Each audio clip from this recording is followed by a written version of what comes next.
बिस्मिल्लाहिर्रहमानिर्रहीम अल्हम्दुलिल्लाह वस्सलातु वस्सलाम अला रसूलिल्लाह व अला आलिहि वसहबी अजमाइन रब्बि इश्रह ली सदरी व यस्सिर ली अमरी वहलुल उक़दतम मिन लिसानी यफ़क़हू क़ौली। अस्सलामु अलैकुम व रहमतुल्लाहि व बरकातुहू एवरीवन। आज का टॉपिक बहुत इंपॉर्टेंट है और आपने टाइटल देख ही लिया है। I am going to talk about anxiety और इसका मैं इंशाल्लाह आप लोगों को कुछ बैकग्राउंड भी दे दूं कि इस टॉपिक पे मैं बात जो है वो क्यों करना चाह रहा हूँ। अल्हम्दुलिल्लाह अभी रिसेंटली मैंने अपना मास्टर्स भी कंप्लीट किया साइकोलॉजी में, अप्लाइड साइकोलॉजी में। और प्योरली मुझे एक शौक़ भी था ह्यूमन बिहेवियर स्टडी करने का। जब से मैं दीन की तरफ आया 2007 की बात है, तो तब से मेरा इंटरेस्ट बिल्ड हो गया साइकोलॉजी में। फिर कुछ बुक्स पढ़ी साइकोलॉजी रिलेटेड तो मज़ीद इंटरेस्ट बढ़ा और फाइनली मैंने सोचा कि इसमें प्रॉपर डिटेल में मुझे जाना चाहिए। तो अल्हम्दुलिल्लाह मैंने अभी इसमें डिग्री भी की है, बट बाय नो मींस मैं इसमें कोई एक्सपर्ट नहीं हूँ, जस्ट एक अदना सा स्टूडेंट हूँ साइकोलॉजी का। और ऑन दी अदर हैंड ये डिस्क्लेमर भी देना चाहूँगा, बहुत से लोग मुझसे सवाल करते हैं कि एक मुसलमान को स्पेशली जो एक्टिव है माशरे में, दावा कर रहा है, उसको साइकोलॉजी स्टडी करनी चाहिए। तो मैं कहता हूँ बिल्कुल करनी चाहिए, लेकिन कुछ चीज़ों का ख्याल रखना चाहिए बिकॉज़ ऑब्वियसली साइकोलॉजी में जो इस वक्त पर्सपेक्टिव हावी है वो वेस्टर्न साइकोलॉजी का पर्सपेक्टिव हावी है, जिसमें बहुत सी चीज़ें हैं and there is a thin line. हमें देखना पड़ेगा कि ऐसा ना हो कि हम दीन पढ़े बग़ैर अगर साइकोलॉजी बहुत पढ़ रहे हैं तो ऐसा ना हो कि हम बिल्कुल ही मटीरियलिज़म की तरफ चले जाएं और सोल का भी इनकार करें। तो इसलिए अब तो इस्लामिक साइकोलॉजी पे बहुत सी किताबें लिखी जा चुकी हैं, तो उनको भी एक्सप्लोर करें इंशाल्लाह, ताकि साइकोलॉजी को फ्रॉम एन इस्लामिक पर्सपेक्टिव भी समझा जाए। बहरहाल तो अल्हम्दुलिल्लाह चूँकि मैंने इस पे पढ़ा, एबनॉर्मल साइकोलॉजी एक सब्जेक्ट पढ़ा और बहुत से सवालात इस पे आते हैं एंग्जाइटी के ऊपर, और एंग्जाइटी बहुत बढ़ चुकी है। इनफैक्ट आप देखिए कि मगरबी माशरे में अगर आप देखें तो अब बहुत ज़्यादा जो है इन ईस्टर्न आइडियोलॉजीज़ की बात हो रही है। कौन सी ईस्टर्न आइडियोलॉजीज़ के, मिसाल के तौर पे बुद्धिज़्म की बहुत ज़्यादा जो है वो अब बात हो रही है, कन्फ्यूशियनिज़म की बहुत ज़्यादा जो है वो बात हो रही है। इसमें फिर जो है वो टाओइज़म की बहुत ज़्यादा बात हो रही है आजकल, और गोरे इस पे रिसर्च कर रहे हैं ऑब्वियसली, और स्टडी किया जा रहा है इन सारी ईस्टर्न आइडियोलॉजीज़ को। इवन हिंदुइज़्म को स्टडी किया जा रहा है। और आपने देखा होगा कि जो हाइपर सक्सेसफुल मैन हैं सच एज़ दी एंटरप्रेन्योर्स, जिसमें जेफ बेसोस है, अपना मार्क जुकरबर्ग है, और फिर उसके बाद बिल गेट्स वगैरह, तो आपने देखा होगा कि इवन वो लोग भी अब बुद्धिज़्म को एक्सप्लोर कर रहे हैं। तो इसका मतलब है कि इस वक्त पूरी जो दुनिया है उसकी जो डायरेक्शन है, स्पेशली जो पॉजिटिव साइकोलॉजी की फील्ड है, जब से वो ग्रो की, तो पूरी दुनिया की जो डायरेक्शन है अब वो स्पिरिचुअलिज्म की तरफ हो रही है।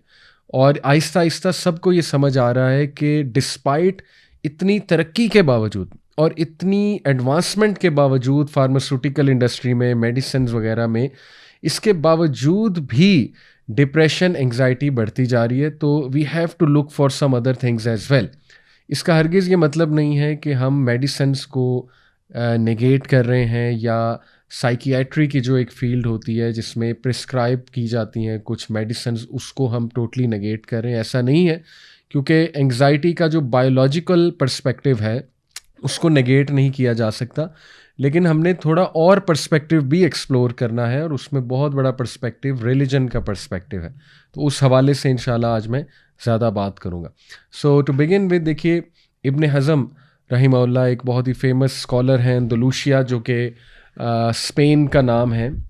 स्पेन पे जब हुकूमत की मुसलमानों ने तो अंदलूसिया कहते थे स्पेन को। तो उनका एक कोट आपके सामने रखता हूँ। उन्होंने कहा कि I searched for a common goal amongst human kind to which all would agree to strive for excellence. वो कहते हैं कि मैंने बहुत जुस्तजू की एक ऐसे कॉमन गोल को ढूंढने की, जिस कॉमन गोल को लेकर तमाम इंसानियत स्ट्राइव करती है या स्ट्राइव करेगी, यानी कोशिश करेगी टू अचीव एक्सीलेंस, यानी एक्सीलेंस की हद तक कोशिश करेगी। वो एक कॉमन गोल क्या है? तो उन्होंने आंसर दिया कि I have not found anything other than the vanquishing of anxiety, यानी हम।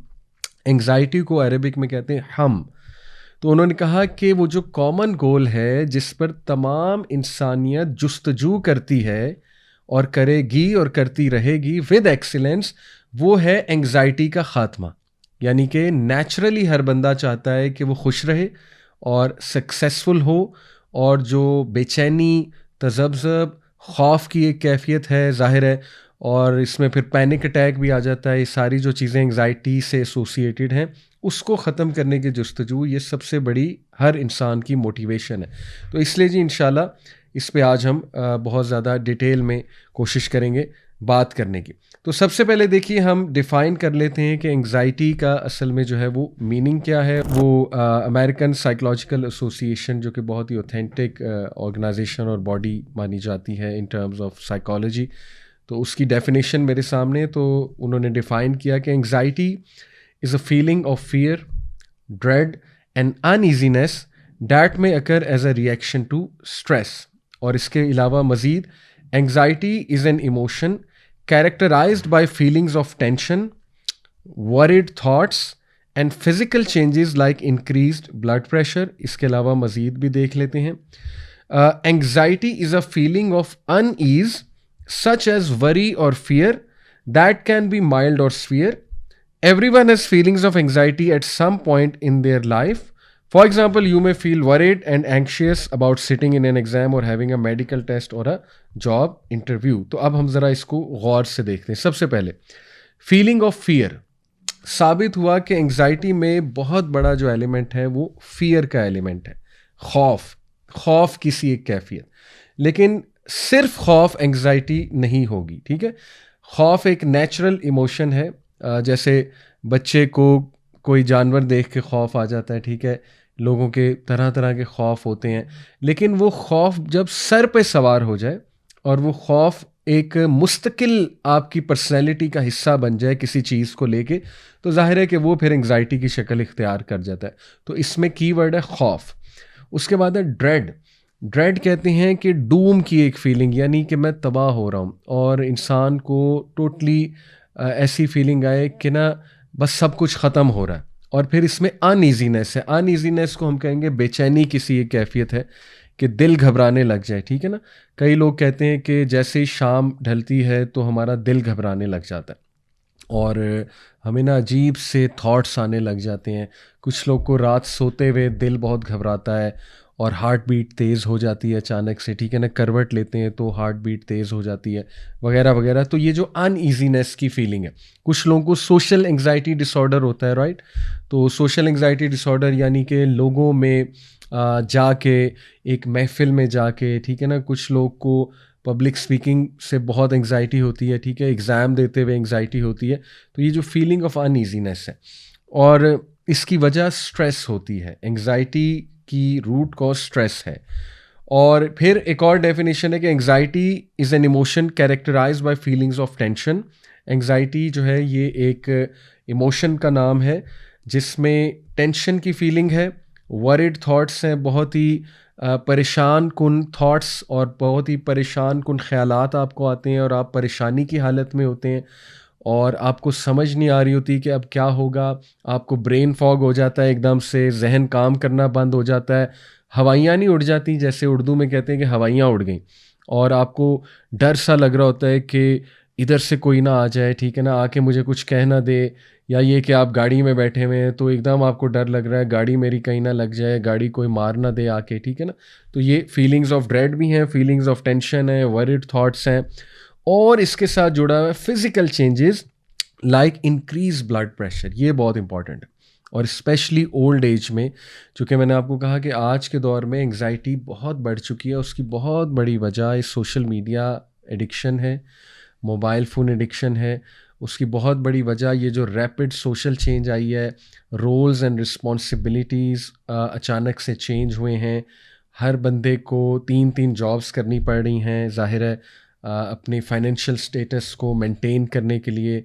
और ज़ाहिर है कि महंगाई की वजह से फिर ओवर थिंकिंग कर करके फ्यूचर के बारे में। तो ये जो डायनामिक सोसाइटी के चेंज हुए हैं ना, तो उनको लेके बहुत ज़्यादा एंग्जाइटी हमारे माशरे में जन्म ले चुकी है। और फिर हमारी कुछ खुराक भी इसकी ज़िम्मेदार है।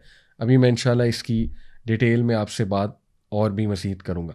तो इसमें फ़िज़िकल चेंजेस भी हैं, यानी फ़िज़िकल चेंजेस ये हैं कि हाई ब्लड प्रेशर और अचानक से ब्लड प्रेशर शूट कर जाना, यानी उसकी कोई एज सच फिज़िकल रीज़न नहीं है। ऐसा नहीं है कि किसी बंदे को, यानी मिसाल के तौर पे ब्लड प्रेशर की बीमारी है, लेकिन बस उसे बैठे बैठे कभी रात को या वैसे ही कभी ब्लड प्रेशर अचानक से शूट कर गया और फिर जब डॉक्टर के पास ले जाया गया तो पता लगा कि बस ये एंग्जाइटी की वजह से हुआ है। तो बहरहाल उसकी मेडिसिन भी होती है और मेडिसिन लेने में कोई हर्ज नहीं है, लेकिन इसमें फ़िज़िकल चेंजेस भी होती हैं एंग्जाइटी में।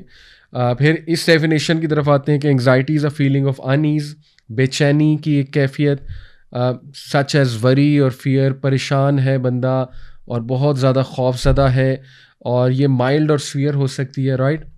और हर किसी को कोई ना कोई एंग्जाइटी किसी ना किसी स्टेज ऑफ लाइफ में होती है। कुछ लोगों को, लेट्स से लड़कियों की बात करें तो रिश्ते वाले आ रहे हैं रिश्ता देखने तो एंग्जाइटी होगी, ठीक है ना, या किसी से मिलते हुए एंग्जाइटी होगी। मिसाल के तौर पे कोई ऐसा इंसान जिसको आप बहुत ज़्यादा एज ए सेलिब्रिटी देखते हैं तो वो अचानक मिल जाए तो एंग्जाइटी होने के चांसेस होते हैं, ठीक है ना। इसी तरह कोई एग्ज़ाम देते हुए एंग्जाइटी हो सकती है। तो ये हर इंसान पे डिपेंड करता है कि वो किस सिचुएशन में एंग्शियस होता है, राइट। और हर इंसान को पता है अपना कि उसको किस चीज़ से एंग्जाइटी हो जाती है। लेकिन एक बहुत ज़रूरी चीज़ जो मैं आप सबके सामने जो है ना जी वो रखना चाहूँगा कि फ़ियर और एंग्जाइटी को थोड़ा सा हमने जो है ना वो डिफरेंशिएट करना है। देखें, इन शॉर्ट अगर आप जानना चाहते हैं कि खौफ में और एंग्जाइटी में मेन फ़र्क क्या है, तो साइकोलॉजिस्ट ये बताते हैं कि जो खौफ है वो एक्सटर्नल फैक्टर्स की वजह से होता है। एक्सटर्नल फैक्टर्स यानी जो बैरूनी फैक्टर्स हैं, यानी मिसाल के तौर पे मैं सांप को देखूंगा मुझे खौफ आएगा, ये एक एक्सटर्नल फैक्टर है। मैं जो है ना वो किसी कोई एक्सीडेंट खुदा न खास्ता होते देखूंगा मैं खौफ ज़दा हो जाऊंगा, ठीक है। या मैं को बहुत ही ऐसी मूवी, हॉरर मूवी बच्चे देख लेते हैं ना, खौफ ज़दा हो जाते हैं, वो खौफ है। तो वो उसको अभी हम एंग्जाइटी नहीं कहेंगे, क्योंकि एंग्जाइटी जो है ये ज़्यादातर इंटरनल रीजंस की वजह से होती है, अंदरूनी जो कैफियत है और अंदरूनी वजूहात हैं। उस अंदरूनी वजूहात में बायोलॉजिकल रीजंस भी हैं, जैसे कि हार्ट बीट का तेज़ होना, हमारे जो नर्वस सिस्टम है उसमें sympathetic nervous system, parasympathetic nervous system, इसको आप मज़ीद पढ़ सकते हैं। तो ये अल्लाह सुब्हाना व तआला ने ख़ुद ही हमें फ़ाइट और फ्लाइट सिस्टम दिया हुआ है। फ़ाइट और फ्लाइट, ये स्ट्रेस का पूरा फ़ाइट करने का और स्ट्रेस मैनेजमेंट करने का एक पूरा मैकेनिज़्म है हमारे अंदर। तो होता ये है कि सिंपैथेटिक और पैरासिम्पैथेटिक नर्वस सिस्टम आपस में मिलकर काम करते हैं। एक सिस्टम जो है वो आपको प्रिपेयर करता है फ़ियर के लिए, ठीक है, यानी हार्ट बीट तेज़ हो जाना। जैसे आप किसी गली में जा रहे हैं, अंधेरा है, वॉक कर रहे हैं, अचानक से सामने से आपको कोई खौफनाक सी चीज़ नज़र आई, ठीक है, अब एकदम आपका हार्ट बीट तेज़ हो जाएगी, खौफ की सी कैफियत आएगी, रोंगटे खड़े हो जाएंगे, राइट। तो ये है जो है ना आपके अंदर जो पैरासिम्पैथेटिक आई गेस या सिंपैथेटिक, अभी मुझे ज़ाहिर है जहन में नहीं आ रहा, लेकिन इनमें से कोई एक सिस्टम आपको इस पे वर्क कर रहा है। और उसके मद्दे मुकाबिल जो दूसरा सिस्टम है वो कुछ केमिकल्स रिलीज़ करके आपके मसल्स को रिलैक्स कराएगा और आपकी हार्ट बीट को नीचे लेकर आएगा। तो ये तो अल्लाह सुब्हाना व तआला की तरफ से देखिए एक नेचुरल सिस्टम हमारा है। तो ये जो अंदरून में हमारे अंदर जो इंटरनल केमिकल्स रिलीज़ होते हैं वो भी रिस्पॉन्सिबल होते हैं एंग्जाइटी के लिए, ठीक है। अगर उन केमिकल्स का कुछ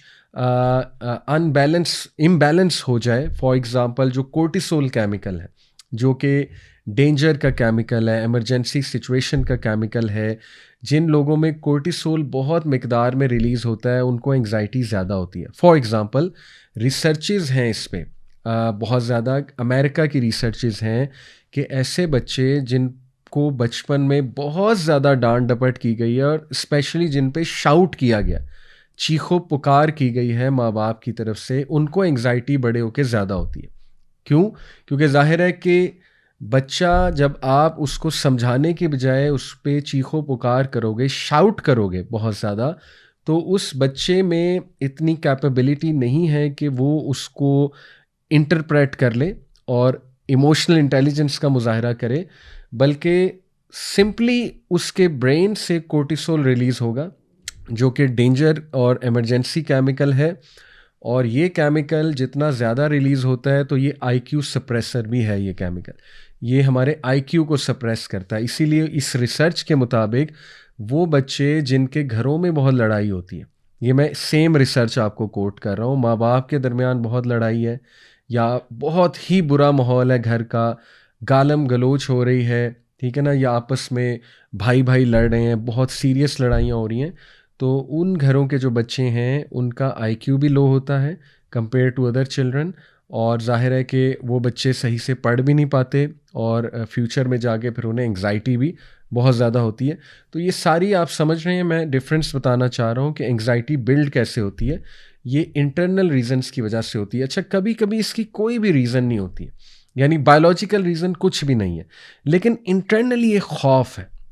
और मिसाल के तौर पे हम साइकोलॉजी में साइकोसोमेटिक डिसऑर्डर्स एक चीज़ पढ़ते हैं। साइकोसोमेटिक डिसऑर्डर ये है कि एक चीज़ की मतलब एक फिज़िकल चीज़ है। मिसाल के तौर पे आप कहते हैं मुझे हार्ट में पेन हो रही है, ठीक है। अब उसकी कोई फिज़िकल कॉज नहीं है उस चीज़ की, लेकिन स्टिल आपको पेन फील हो रही है। आप डॉक्टर के पास जाते हैं, डॉक्टर ईसीजी भी चेक करता है, डॉक्टर जो है वो इकोग्राफी भी करता है, डॉक्टर जो है वो सब कुछ करता है और कहता है कि यू आर परफेक्टली फाइन, ना आपको डायबिटीज़ है, ना ब्लड प्रेशर है, ना कोई और मसला चल रहा है, ECG is also perfectly fine, लेकिन आप स्टिल कहते हैं मुझे दर्द हो रहा है, ठीक है। तो इस तरह की जो कैफियत है उनको कहते हैं साइकोसोमेटिक डिसऑर्डर्स, जिनकी कोई फिज़िकल कॉज नहीं होती, लेकिन स्टिल आपको फिज़िकल एक पेन या एक कैफियत ऐसी हो रही होती है कि हाँ मुझे हो रहा है। और एंग्जाइटी में ऐसे होता है, एंग्जाइटी में लोगों को लगता है कि हमें हार्ट अटैक होने लगा, और स्पेशली जब पैनिक अटैक होता है ना, तो लोगों को लगता है हमारी ब्रीथिंग ख़त्म हो रही है, और वाकई ही ऐसी फीलिंग आ रही होती है, ठीक है ना। लोग सांस नहीं आ रहा होता उन्हें इन एक्सट्रीम केसेस, और लोगों पे बेहोशी भी एक किस्म की तारी हो जाती है।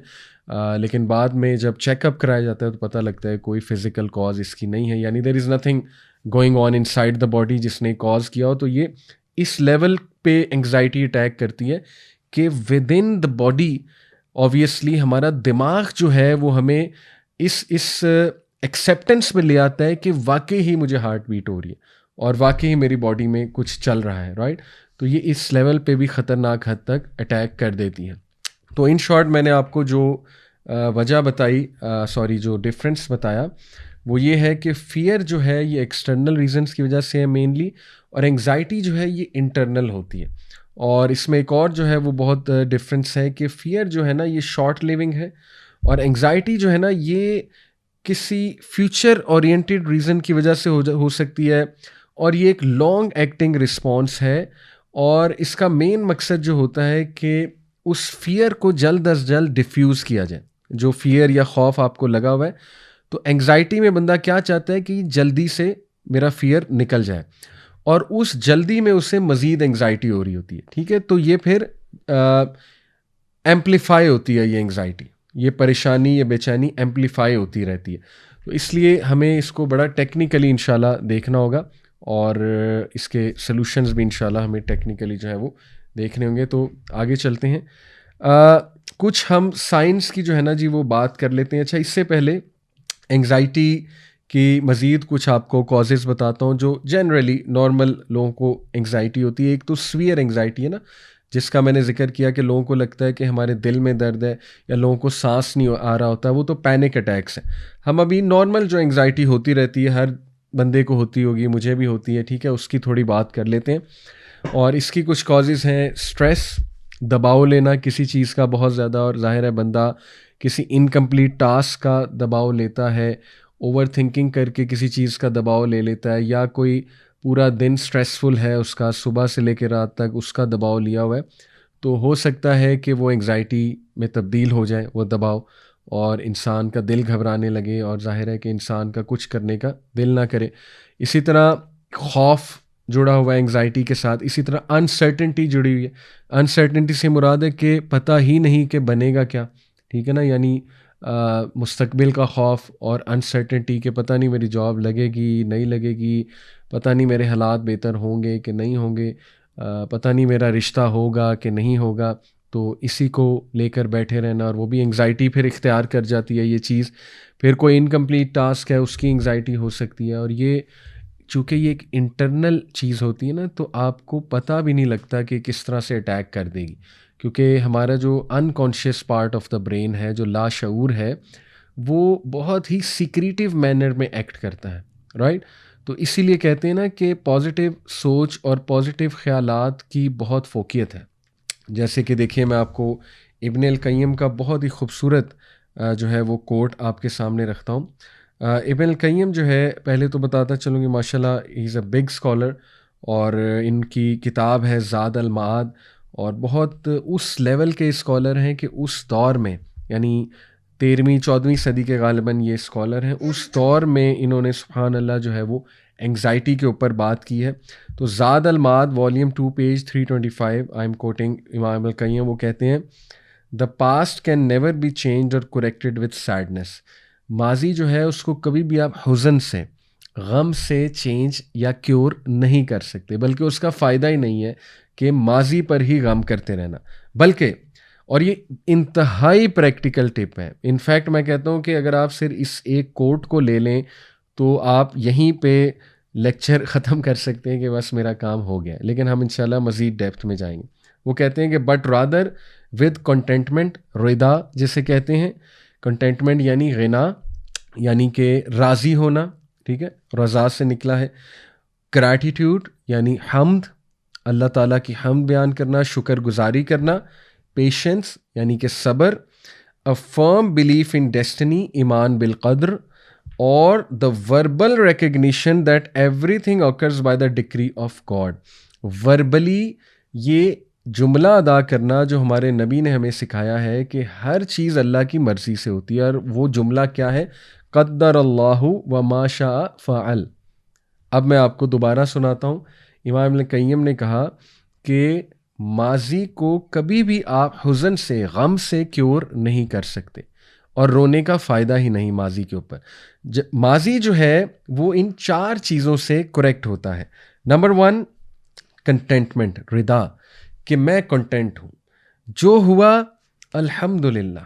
अल्लाह सुब्हानहू व तआला मेरी लाइफ के कंट्रोलर हैं, अल्लाह सुब्हानहू व तआला की कोई बेहतरी होगी इसमें तो अल्हम्दुलिल्लाह। और यही दूसरी चीज़ ग्रैटिट्यूड, यानी जो अल्हम्दुलिल्लाह कहना है, राइट। और तीसरा है पेशेंस, सब्र, सब्र के साथ डील करना, यानी आपको वसवसे आएंगे, ख्यालात आएंगे, आपको ओवर थिंक कराएगा शैतान, क्यों हुआ, मेरी ही कोई गलती थी, आप कैलकुलेशंस लगाने बैठ जाएंगे, क्यों हुआ, ये हुआ होगा, ऐसा किया होगा। फ़ायदा क्या है कैलकुलेशंस लगाने का? अपनी सेहत ख़राब करेंगे, जो होना था हो गया, ठीक है। अब उस पर इतना ज़्यादा सोचने का मकसद क्या है, फ़ायदा क्या है? तो सब्र, सब्र, ठीक है, खामोशी, अल्हम्दुलिल्लाह, ग्रैटिट्यूड, कंटेंटमेंट, मैं राज़ी हूँ, अल्लाह की रज़ा में मैं राज़ी हूँ। और उसके बाद ईमान बिल क़द्र, चौथी चीज़ ईमान बिल क़द्र, कि देखो अल्लाह सुब्हानहू व तआला की क़द्र है, ये अल्लाह की डिक्री है, मैंने अपनी पूरी कोशिश की, और चलो अगर ये मेरी किसी गलती से भी हुआ है तो हो गया, माजी है, अब मुझे हाल का देखना है, और इंशाल्लाह मुस्तक़बिल अल्लाह सुब्हानहू व तआला संभाल लेगा। तो ये ईमान बिल क़द्र बहुत ज़रूरी है।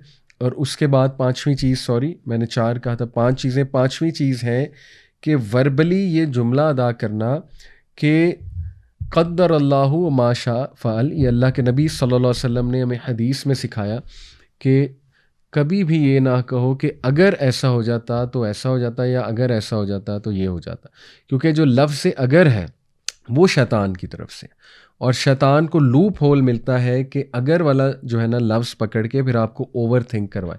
रादर यू शुड से, मैं आपको हदीस सुना रहा हूँ, अल्लाह के नबी सल्लल्लाहु अलैहि वसल्लम ने कहा अगर ना कहो, काश ना कहो, और अगर ना कहो, आप कहो क़द्दर अल्लाहु मा शाअ फ़अल, यानी कि अल्लाह सुब्हानहू व तआला की तरफ से लिखा हुआ था, जो हुआ मैं उस पर राज़ी हूँ, और बेशक हर चीज़ अल्लाह सुब्हानहू व तआला की मर्ज़ी से होती है। तो ये बहुत ही एम्पावरिंग चीज़ें हैं, ये 5 जो चीज़ें बताई गई, इस पे सोचिएगा, इससे बहुत ज़्यादा इंशाल्लाह जो है वो इंसान अपने आप को कंट्रोल कर सकता है।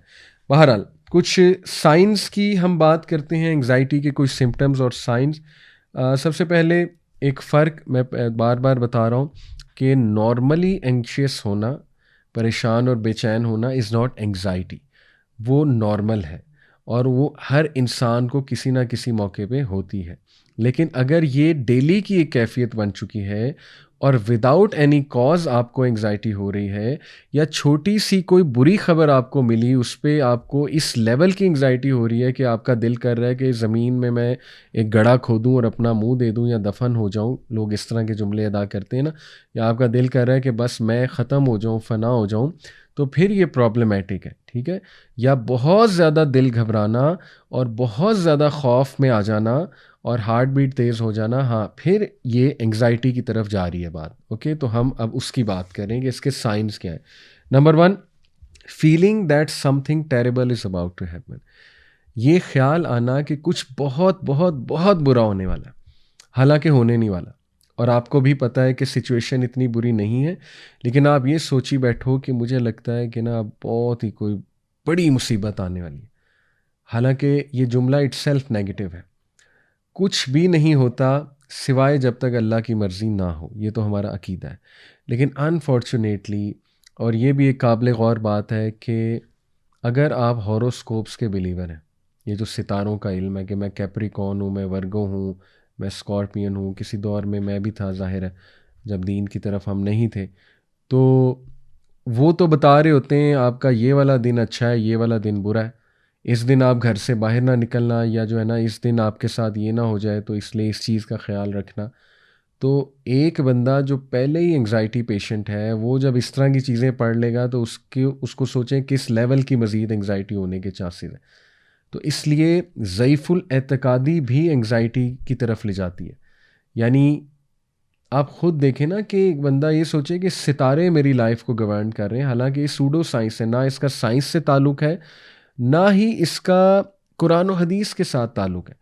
तो जितनी पर्सनैलिटी वीक होगी उतनी एंग्जाइटी के चांसेस ज़्यादा है, और ऐसे लोग फिर ज़्यादा सोचते हैं ना कि ओहो पता नहीं क्या होने वाला है मेरी लाइफ में। तो इसी तरह हो सकता है कोई नाइटमेयर आपको आया हो, वो नाइटमेयर डरावना ख्वाब आपके सर पे सवार हो गया और आप सोच रहे हैं कि आज तो मैं गया, यानी आज तो मैंने देख लिया था, आज तो मैंने काला सांप में देखा, ख्वाब में देखा था। तो फिर अल्लाह के नबी सल्लल्लाहु अलैहि वसल्लम ने क्या कहा, एक सहाबी ने अपना ख्वाब बयान किया कि या रसूलल्लाह सल्लल्लाहु अलैहि वसल्लम, मैंने अपना सर कटा हुआ देखा है, वो आगे भाग रहा था, मैं उसके पीछे भाग रहा था। तो अल्लाह के नबी सल्लल्लाहु अलैहि वसल्लम ने क्या कहा कि 3 बार स्पिट करो लेफ़्ट शोल्डर पे थूक, और आऊज़ु बिल्लाहि मिनश शैतानिर रजीम पढ़ो और झटक दो, फॉरगेट अबाउट इट, क्योंकि वो शैतान की तरफ से, और शैतान इंसान को परेशान करता है। तो इसलिए जितना अकीदा इंशाल्लाह स्ट्रॉन्ग होगा, जितनी विल पावर इंशाल्लाह स्ट्रॉन्ग होगी, तो इंशाल्लाह उम्मीद है अल्लाह के फ़ज़ल से उतना इंसान जो है वो एंग्जाइटी से बच जाएगा। एनीवे, उसके बाद दूसरा जो साइन है, unable to concentrate on anything, जिसे कहते हैं ब्रेन फॉग। यानी जब एंग्जाइटी अटैक हुई हो तो जिसे कहते हैं ना हवाइयाँ उड़ चुकी हैं और कुछ समझ नहीं आ रहा है, एक बंदे से बात की जा रही है लेकिन वो लॉस्ट है, और उसके पसीने छूट रहे हैं, और उसको आवाज़ भी इवन आपकी नहीं जा रही है, कुछ समझ ही नहीं आ रहा है, ठीक है ना। तो ये भी एक साइन है एंग्जाइटी का। उसके बाद feeling like having a heart attack and a sinking heart feeling, यानी कहते हैं ना मेरा दिल डूब रहा है और एक सिंकिंग फीलिंग है, हार्ट सिंक हो रहा है मेरा बहुत ज़्यादा। तो ये भी एक one of the symptoms of anxiety है कि आपको जैसे हार्ट में दर्द हो रही है और दिल डूबा जा रहा है मेरा। ओके, उसके बाद रेस्टलेसनेस और फीलिंग ऑन एज, बेचैन कैफियत, बहुत ज़्यादा बेचैन, यानी एक बंदा ना अपनी उंगलियां बहुत हिला रहा है, ठीक है ना, या अपने पैरों को बहुत हिला रहा है, या ट्विचिंग बहुत कर रहा है, ट्विचिंग ऑफ द आइज़ होती है ना, यानी आंखों को इस तरह से करना, और जो है ना वो अपने होंठ बार बार भींच रहा है इस तरह से। ऑल्दो ये डजंट नेसेसरीली मीन कि बहुत स्वीयर एंग्जाइटी है, ये तो हर बंदे को हो सकती है इस तरह की सोशल सिचुएशंस में, स्पेशली जब हम किसी गैदरिंग में बैठे होते हैं। बट अगर ये बहुत ज़्यादा हो रही है तो फिर डेफिनेटली ये भी एक सिम्टम है एंग्जाइटी का। उसके बाद बीइंग ईजीली फटीग्ड, बहुत आसानी से थक जाना, बल्कि इतना मोराल डाउन होना कि आपकी बॉडी में आपको जान ही महसूस ना हो, और आप कहें कि बस मैं लेट जाऊं, तकिया मैं अपने मुंह पर रखूं और बस मैं लेट जाऊं, या जैसे मैंने पहले कहा था ना कि ज़मीन में एक जो है ना वो मैं धंस जाऊं। तो अल्लाह माफ़ करे, ये भी बहुत एक इम्पॉर्टेंट सिम्टम है एंग्जाइटी का कि बहुत इजीली फटीग हो जाना। उसके बाद डिफ़िकल्ट कॉन्सेंट्रेटिंग ब्रेन फॉग, जिसे हमने कहा इरिटेबिलिटी, बहुत इरिटेटेड बिहेवियर हो जाना, यानी आपने देखा ना कुछ लोग अल्लाह माफ़ करे जिनको सीवियर एंग्जाइटी होती है, तो वो तो चीखने चिल्लाने भी लग जाते हैं और आउटबर्स्ट हो जाता है उनका एक एंग्जाइटी का। तो इरिटेबिलिटी है बेचैनी, यानी कि जैसे मैंने कहा ना उंगलियां हिलाना, ट्विचिंग करना बहुत ज़्यादा, और अपनी लेग्स को हिलाना वगैरह वगैरह। मसल टेंशन, मसल्स का खिंचाव, बहुत ज़्यादा खिंचाव, यहाँ पे खिंचाव, ठीक है ना, यहाँ पे खिंचाव फील होना, कंधों पे खिंचाव फील होना, ये साइन है। स्लीप डिस्टर्बेंस बहुत इम्पॉर्टेंट है ये, स्लीप डिस्टर्बेंस, क्योंकि इत्तफ़ाक़न सुभान अल्लाह कुरान और हदीस में भी, बल्कि हदीस में अल्लाह के नबी सल्लल्लाहु अलैहि वसल्लम की एक दुआ आती है कि जब भी तुम नींद में खौफ से जागो तो ये वाली दुआ पढ़ो। मैं इंशाल्लाह आपके सामने दुआ रखूँगा भी। तो ये चंद एक सिम्टम्स मैंने आपके सामने रखे कि स्लीप में डिस्टर्बेंस होना और नींद जो है वो प्रॉपर ना आना। अब हम बात कर लेते हैं कुछ एंग्जाइटी की टाइप्स की जो बाकायदा साइकोलॉजी ने डिफ़ाइन की हैं, और वो 6 इकसाम हैं एंग्जाइटी की, 6 इकसाम, जिनमें सबसे पहले है generalized anxiety disorder. Generalized anxiety disorder, जैसे कि नाम से साबित हो रहा है कि जनरल वजूहात की वजह से, या एक जनरल फॉर्म ऑफ एंग्जाइटी है जो जो मैंने ऊपर जितनी वजूहात डिस्कस की उनकी वजह से किसी को भी ये एंग्जाइटी हो सकती है, और ये एक डिसऑर्डर बन जाता है अगर ये मुस्तकिल एक कैफियत है इंसान की। उसके बाद दूसरा जो है वो है social anxiety disorder. Social anxiety disorder, as the name suggest, कि किसी भी सोशल सिचुएशन में, सोशल गैदरिंग में एंग्जाइटी होने लगना, ठीक है, जो ऊपर मैंने एंग्जाइटी की डेफिनेशन बताई। उसके बाद जो है सेपरेशन एंग्जाइटी। सेपरेशन एंग्जाइटी भी बहुत कॉमन है। सेपरेशन एंग्जाइटी कुछ ऐसे लोगों को होती है जिनको एक अटैचमेंट डिसऑर्डर भी होता है। अटैचमेंट डिसऑर्डर ये बाकायदा साइकोलॉजिस्ट ने डिटेल में डिस्कस किया है। जैसे कुछ लोग जो है वो ओवरली अटैच हो जाते हैं किसी चीज़ से या किसी इंसान से या एक ख़ास सिचुएशन से। तो जब भी उस सिचुएशन, इंसान या चीज़ से उन्हें दूर किया जाए, सेपरेट किया जाए, तो उसके रिज़ल्ट में बहुत बुरा एंग्जाइटी अटैक और बहुत बुरे पैनिक अटैक्स होते हैं। तो ये भी एक किस्म एंग्जाइटी की डिफ़ाइन की गई है। इसके बाद जो है पैनिक एंड फोबियाज़, ये भी जो है वो एंग्जाइटी की कैटेगरीज़ हैं कि पैनिक अटैक हो जाना। और पैनिक अटैक में आपको पता है कि बंदा आपे से बाहर हो जाता है और बंदा चीखने चिल्लाने भी लग सकता है, बंदा बेहोश भी हो सकता है, बंदा बहुत ही अजीब तरह से एक्ट कर सकता है, लिटरली जैसे कि मैं मरने वाला हूँ, इस तरह के जुमले कह सकता है, राइट। तो ये भी बड़ा इम्पॉर्टेंट है कि इंसान इस पैनिक अटैक को भी हम डिस्कस करें। और लास्टली जो मैंने आपको बताया, फ़ोबियाज़। फ़ोबियाज़ मुख्तलिफ़ किस्म के होते हैं। किसी को हाइट फ़ोबिया है, किसी को किसी जानवर से फ़ोबिया है, किसी को एरोप्लेन में बैठने से फ़ोबिया है, राइट। तो ये फ़ोबियाज़ भी बहुत नेचुरल है। किसी को इंसेक्ट्स से बहुत ज़्यादा फ़ोबिया है। तो ये फ़ोबिया भी बहुत जब एक्सट्रीम जो है वो शक्ल इख्तियार कर जाए तो ये इंसान को, अल्लाह माफ़ करे, मज़ीद डिसऑर्डर्स की तरफ भी ले जा सकता है, सच एज़ ओसीडी। कुछ लोगों को डेथ से एंग्जाइटी होती है, मोर्टेलिटी सेलियंस इसे कहते हैं।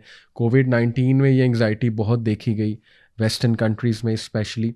तो डेथ एंग्जाइटी ये भी बहुत ख़तरनाक चीज़ है और एक हद तक होनी भी चाहिए, टू बी ऑनेस्ट। लेकिन जब ये बिल्कुल इस लेवल पे हावी हो जाए कि बंदा जो है वो बिल्कुल बेकार हो जाए, डीमोटिवेट हो जाए कि मैंने बस मर जाना है और करे कुछ ना, तो ये भी फिर नेगेटिव चीज़ जो है ना वो बन सकती है। इसके अलावा देखिए, बहुत इम्पॉर्टेंट मैं एक चीज़ बताना चाहूँगा कि सुभान अल्लाह, आजकल पॉजिटिव साइकोलॉजी में एक चीज़ डिस्कस हो रही है जिसे हम कहते हैं स्पिरिचुअल इंटेलिजेंस। देखिए, हमने मुख्तलिफ इंटेलिजेंसेस पढ़ी हैं। हमने जो है क्रिस्टलाइज्ड इंटेलिजेंस पढ़ी, हमने जो है वो आईक्यू के बारे में बहुत बार सुना है, राइट, इंटेलिजेंस क्वोशिएंट। हमने इमोशनल इंटेलिजेंस पढ़ी, इमोशनल इंटेलिजेंस के बारे में बहुत बात होती है, ईक्यू के बारे में पढ़ा। हमने सोशल इंटेलिजेंस की कैटेगरी पढ़ी साइकोलॉजी में कि सोशल इंटेलिजेंस क्या है। तो आजकल स्पिरिचुअल इंटेलिजेंस की भी बात हो रही है। स्पिरिचुअल इंटेलिजेंस को साइकोलॉजिस्ट ने बाकायदा डिफ़ाइन किया, बल्कि मैं नाम भी बता देता हूँ आपको, doctor Robert Emmons, a leading researcher in the psychology of spirituality, वो डिफ़ाइन करते हैं कि spiritual intelligence is essentially the ability of a person to process the world around them and discover meaning and significance. यानी spiritual intelligence ये है कि आप दुनिया पे गौर व फिक्र करते हुए, जिसमें गौर व फिक्र में ये भी चीज़ इंक्लूडेड है कि आप इस बात का एहसास करो कि ये दुनिया आर्जी है, हर चीज़ इस दुनिया में आर्जी है। देखें ना, हमें तफक्कुर और तदब्बुर करने का हुक्म दिया गया है कि जब तुम अल्लाह की तख्लीक पे तफक्कुर तदब्बुर करोगे, ऑब्ज़र्व करोगे, तुम्हें एहसास होगा कि हर चीज़ आर्जी है। इसका मतलब है कि ये दुनिया असल ज़िंदगी नहीं है। ये पहली चीज़। और ये एहसास करते हुए मीनिंग ढूंढना, मकसद ढूंढना इस दुनिया में। और आप देखें कि हमारा दीन तो कितनी डिटेल में मकसद बताता है। इनफैक्ट हमारा तो दीन स्टोरी शुरू ही मकसद से करता है कि हज़रत आदम को बनाया ही क्यों, उसकी तख्लीक की पूरी वजह अल्लाह सुब्हानहू व तआला ने बताई, दुनिया की तख्लीक की वजह बताई, हमें बनाने की तख्लीक की वजह हमें बनाने की वजह अल्लाह ने बताई। अल्लज़ी खलक़ल मौत वल हयात लियब्लुवकुम अय्युकुम अहसनु अमला। तो इसलिए अल्हम्दुलिल्लाह इस्लाम हमें मीनिंग देता है। इसके अलावा जी मैं आपसे बात करना चाहूँगा, बड़ी इम्पॉर्टेंट, ये भी जो है वो पॉजिटिव साइकोलॉजिस्ट बात करते हैं, जब भी एंग्जाइटी का टॉपिक आए या डिप्रेशन का टॉपिक आए तो बहुत एक वसी आप कह लीजिए लिटरेचर है पॉजिटिव साइकोलॉजी में, जो कि सेल्फ रेगुलेशन को और ग्रैटिट्यूड को रिलेट करता है lower incidence of mental illness के साथ। इससे क्या मुराद है? इससे मुराद ये है कि सेल्फ रेगुलेशन को भी मैं एक्सप्लेन करता हूँ। बेशुमार हमारे पास डाटा है, रिसर्चेज हैं from positive psychology, from the field of positive psychology, के जो लोग को सेल्फ रेगुलेशन करनी आती है और नंबर 2 शुक्रगुजारी करनी आती है, उनकी उनके मेंटल इलनेस होने के चांसेस बहुत कम होते हैं और वो मेंटली बहुत हेल्दी रहते हैं वो लोग। सेल्फ रेगुलेशन क्या है? सेल्फ रेगुलेशन जो है, it is the will power that enables people to act in accordance with their values and long term benefit despite cost to energy और short term pleasure। सुभान अल्लाह। सेल्फ रेगुलेशन जो है ये एक विल पावर है। हर इंसान को अल्लाह ने विल पावर दी हुई है। ऐसा कोई नहीं कह सकता मेरे अंदर विल पावर है ही नहीं। और शैतान क्या करता है? उस विल पावर पे अटैक करता है, इतने वसवसे दिला दिला के इंसान को वीक कर देता है, इंसान हार जाता है, खुद ही हार जाता है। तो थोड़ा सा ना अपने आप को सेल्फ रेगुलेट करना चाहिए, अपने आप को थपकी दे के उठाना चाहिए। देयर विल बी डेज जब आपको कोई नहीं उठाएगा, आपको उठाना पड़ेगा अल्लाह से दुआ करके कि अल्लाह मुझे हिम्मत दे। तो ये करना पड़ता है। तो सेल्फ रेगुलेशन भी प्रैक्टिस से आती है। जितना प्रैक्टिस करेंगे इंशाल्लाह ये विल पावर बढ़ती जाएगी। तो ये वो विल पावर है जो कि लोगों को एनेबल करती है कि वो अपनी वैल्यूज़ और लॉन्ग टर्म गोल्स के मुताबिक इंशाल्लाह उठकर सर उठाकर जिएं और जो शॉर्ट टर्म प्लेजर है उसकी तरफ वो ना जाएं। और जहाँ तक बात है जी इसकी ग्रैटिट्यूड की, तो वो सेल्फ एक्सप्लेनेटरी है कि शुक्रगुजार होना, अप्रिशिएट करना चीज़ों को, पॉजिटिव सोच रखना, राइट, और नेमतों की तरफ जो है वो गौर करना। सब्र को भी थोड़ा सा हम एक्सप्लेन कर लेते हैं, क्योंकि मैंने आपको इमाम इब्न क़य्यिम का एक कोट बताया था कि माजी को आप कैसे हल कर सकते हैं, उसमें सब्र का बहुत बड़ा रोल है। तो सब्र जो है इमाम इब्न क़य्यिम के मुताबिक उसके 3 कॉनोटेशंस हैं, यानी कि 3 एलिमेंट्स हैं सब्र के। Number 1 restraining. रिस्ट्रेनिंग का मतलब है रुक जाना, यानी कोई चीज़ करते हुए रुक जाना। कोई बहुत बुरा ख्याल आ रहा है, रुक जाना, ये सब्र होगा। कोई बहुत ही ख़तरनाक हरकत करने का दिल कर रहा है, रुक जाना। या कुछ बहुत ही बुरा बोलने का दिल कर रहा है, रुक जाना, अपने आप को रिस्ट्रेन कर लेना। या कोई बहुत बुरे ख्यालात आ रहे हैं तो रिस्ट्रेन करना, औज़ बिल्ला पढ़ के सब्र करना। स्ट्रेंथ, सब्र में सिर्फ रुक जाना नहीं है बल्कि स्ट्रेंथ भी है, ताकत, राइट, कुव्वत। तो जहनी कुव्वत ये भी सब्र का एक पार्ट है। और इंसान के अंदर अल्लाह सुब्हानहू व तआला ने, देखें हमारे अंदर जो क्वालिटीज़ रखी हैं पूरे सिस्टम में, अगर एक बंदा नॉर्मल है, नॉर्मल फंक्शन कर रहा है, तो अल्लाह ने उसके अंदर स्ट्रेंथ रखी है। तो उस स्ट्रेंथ को बाहर निकालना इंशाल्लाह, और सीखना डिफ़िकल्ट सिचुएशन में सब्र करना, ये। और तीसरा है जी बिल्डिंग। बिल्डिंग से मुराद है कि उस सिचुएशन में अपने आप को बिल्ड करना और उसमें सीखना कि मैंने डील कैसे करना है इस सिचुएशन से, ये सारा बिल्डिंग का प्रोसेस है। तो ये सब्र की डेफिनेशन बहुत खूबसूरत इमाम इब्न क़य्यिम ने बयान की। अब हम जी क्विकली सॉल्यूशंस की तरफ आ जाते हैं। कुछ तो बहुत ही छोटे छोटे सॉल्यूशंस हैं, क्विकली मैं आपके सामने रखता हूँ इंशाल्लाह। और इसमें दुआओं का भी जो है वो बहुत बड़ा रोल है, उन दुआओं को भी हम देखते हैं। तो क्विक सॉल्यूशंस, डू तस्बीह, ये मैं आपको स्कॉलर्स के सॉल्यूशंस बता रहा हूँ। अपनी उंगलियों पे तस्बीह या वो जो डिजिटल तस्बीह है, ठीक है ना, क्योंकि आजकल लोगों को मोबाइल एडिक्शन हुई ना, उंगलियां उनकी ज़ाहिर है बेचैन हो रही होती हैं। तो ये बड़ी अच्छा सलूशन है कि तस्बीह करें, ठीक है, अपनी उंगलियों को बिज़ी रखें। और तस्बीह माइंडफुलनेस के साथ करेंगे तो बहुत फ़ायदा होगा। Talk to Allah about your frustrations, very simple. Allah सुब्हानहू तआला से दुआ कर, सजदे में गिर जाया करें।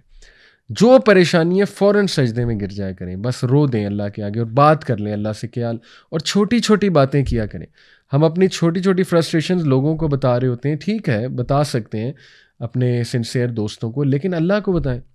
अल्लाह ने हल करनी है ना। हम सोशल मीडिया पे डाल रहे होते हैं, जैसे मैंने एक स्टेटस पढ़ा ना कि you can tell Allah about your problems and find solution, और you can tell problems to people on social media and find attention. अगर तो अटेंशन चाहिए तो ठीक है डालते रहें, लेकिन सोल्यूशन चाहिए तो Allah. Read the Quran, yes, but यहाँ पे मैं एक डिस्क्लेमर दे दूँ, अक्सर औकात एंग्जाइटी इस लेवल की होती है, और याद रखें एंग्जाइटी में थेरेपिस्ट को चाहिए कि क्लाइंट के टास्क कम से कम रखें।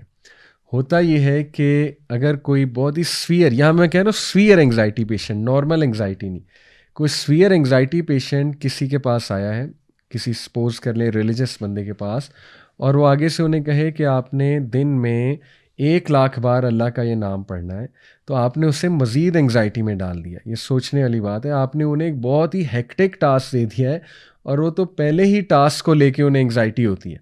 तो लोगों के लिए आसानी पैदा करो। अल्लाह के नबी सल्लल्लाहु अलैहि वसल्लम ने क्या कहा था, अलेवन मुआज़ बिन जबल को इंस्ट्रक्शन दी थी कि लोगों को बशारतें दो, लोगों के लिए आसानी पैदा करो, लोगों के लिए मुश्किलें पैदा ना करो। लेकिन हैविंग सेड इट, बेशक ज़िक्र अस्कार में बहुत बड़ा सलूशन है, लेकिन मैं यहाँ पे कहना ये चाह रहा हूँ कि इतने बड़े बड़े टास्क उसको ना दे दिए जाएं कि उसको मज़ीद एंग्जाइटी होने लगे। तो यस, कुरान पढ़ने से, प्रेयर सुनना, नवाफिल प्रेयर, फ़ौरन एंग्जाइटी इंशाल्लाह ठीक होगी। वज़ू करने से, विज़िट समवन सिक, किसी बीमार की तीमारदारी करने से आपकी एंग्जाइटी ख़त्म होगी। आप कहेंगे यार मैं ऐसे ही परेशान हो रहा हूँ, ये देखो इनकी परेशानी मुझसे बड़ी है। प्रैक्टिस डीप ब्रीथिंग करना, और ये आपको इजीली यूट्यूब पे डीप ब्रीथिंग एक्सरसाइजेस मिल जाएंगी। बस वो उसमें कोई ऐसा एलिमेंट ना हो, बुद्धिस्ट एलिमेंट, कि एक ख़ास डायरेक्शन में सूरज को फेस करते हुए, इस तरह की चीज़ें ना हो, क्योंकि वो ख़तरनाक चीज़ें, वो इंसान को पेगनिस्टिक बिलीफ होते हैं उसके पीछे। तो ये बस ख्याल कीजिएगा।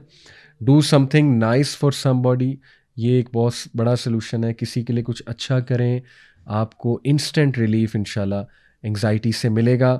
टेक अ वार्म बाथ और ड्रिंक सम टी, ये भी प्रूवन है साइंटिफिकली कि एंग्जाइटी को ओवरकम करने के लिए एक्सरसाइज, बहुत ज़्यादा डाटा इसके ऊपर हमें मिलता है कि ये प्योरली बेस्ट सलूशन है एंग्जाइटी को केटर करने का। वॉक करना, ब्रिस्क वॉक करना या एक्सरसाइज करना, टॉक टू अ फ्रेंड, बहुत कोई अच्छा दोस्त है आपका, उसके साथ हंसी मजाक और थोड़ा लाइट मूड टॉक करना, बिल्कुल इससे होता है। ऑर्गेनाइज समथिंग और लर्न समथिंग, बहुत इंपॉर्टेंट है कि कोई ज़िम्मेदारी लेके कुछ ऑर्गेनाइज कराएं ताकि आपका माइंड डिवर्ट हो, बहुत अच्छी बात है। इसीलिए कई एंग्जाइटी पेशेंट्स को आपने देखा है ना, साइकोलॉजिस्ट कोई टास्क देते हैं, कोई नॉर्मल सा टास्क कि आप अपने घर में कुछ ऑर्गेनाइज करवाएं। इसी तरह आपने स्कूल्स में देखा है कि बच्चों को टीचर्स या वो जो है स्कूल एडमिनिस्ट्रेशन कोई टास्क दे रही होती ताकि इनका जहन इस साइड पे लगे। तो लेकिन ये कि छोटा मोटा, क्योंकि बहुत जो सीवियर एंग्जाइटी पेशेंट हैं उनको कोई बहुत बड़ा ज़िम्मा देना ये भी ख़तरनाक हो सकता है। Stretch and exercise, obviously bake, females के लिए बेकिंग इज़ वेरी रिलैक्सिंग, ये मैंने सुना भी है बाकायदा, जो है वो साइकोलॉजिस्ट को कहते हैं कि हाँ फीमेल्स के लिए बेकिंग। प्ले विद सिली पट्टी, ये अब वो एक वो जो होता है बच्चों के खेलने के लिए, आई थिंक कोई मटेरियल होता है और इससे मुख्तलिफ़ चीज़ें बनाई जाती हैं। सर्च इट आउट, मैं आपको बता रहा हूँ साइकोलॉजिस्ट की जो कुछ टिप्स हैं। Practice your affirmations, very important. आप कुछ ऐसी आयात लिखा करें जिसमें अल्लाह के वादे हैं, लिखा करें या सेव कर लें उसकी तस्वीर अपने मोबाइल में एक फ़ोल्डर बना के, उनको बार बार दोहराते रहें, पढ़ते रहें। या कुछ ऐसी चीज़ें लिखा करें कि आई लव अल्लाह, ठीक है ना, and Allah is in control, Allah loves me, और या ये कि इस तरह की एफर्मेशंस लिखी कि Allah has designed my life beautifully, या अल्लाह ताला जो है वो कभी भी मुझे गिरने नहीं देगा, ठीक है ना, इस तरह के जुमले, और इनको पढ़ते रहें। This is practicing your affirmations, अपने एफर्मेशंस को प्रैक्टिस करें। फिर है रीड या कलर या ड्रॉ और start writing in the journal. ये बहुत एक कॉमन टिप देते हैं साइकोलॉजिस्ट के, जर्नल लिखो और उसमें ये नोट करो जो भी तुम्हारी फीलिंग्स हैं, राइट। या फिर कुछ पढ़ने बैठ जाओ या कुछ कलर करो। कलर बहुत बड़ी टिप है। अब तो टैबलेट्स पे ऐसे एप्लीकेशंस आ गई, you can colour with your smart pen जो होता है उससे। लेकिन अगर वैसे कलर करें, colouring book, that is even better. And draw. फिर cuddle with a pet, very normal tip, cuddling. And try progressive muscle relaxation, you can search it out. ये एक्चुअली क्या है, प्रोग्रेसिव मसल रिलैक्सेशन, ईजीली आपको YouTube पे मिल जाएगा। Sit outside और listen to nature for 5 minute, ज़रा चिड़ियों की चहचहाहट, आसमान पे गौर करें, राइट।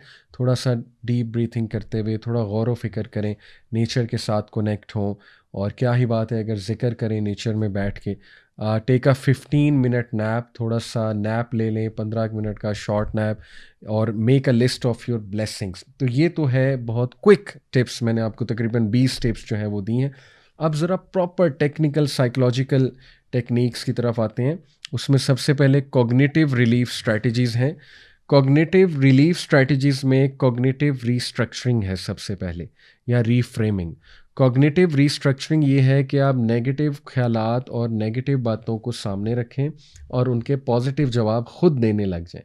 और वो पॉजिटिव बातें इवन लिखें भी कि नहीं ऐसा नहीं होगा, ऐसा होगा। जैसे आप कहते हैं कि मेरी ज़िंदगी ख़त्म हो गई, तो इसका काउंटर ये है कि नहीं, अल्लाह संभाल लेगा।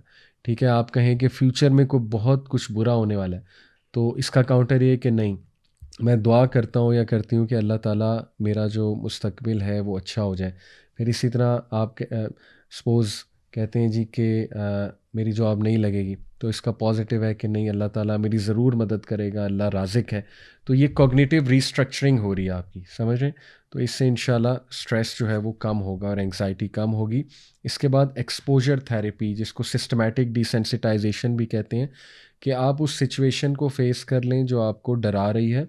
शुरू में हाँ बहुत ज़्यादा आपको मेहनत करनी पड़ेगी, लेकिन आहिस्ता आहिस्ता एक्सपोज हो के एक टाइम आएगा कि आपको वो डर लगेगा ही नहीं। ठीक है, इसको सिस्टमैटिक डिसेंसिटाइजेशन भी कहते हैं।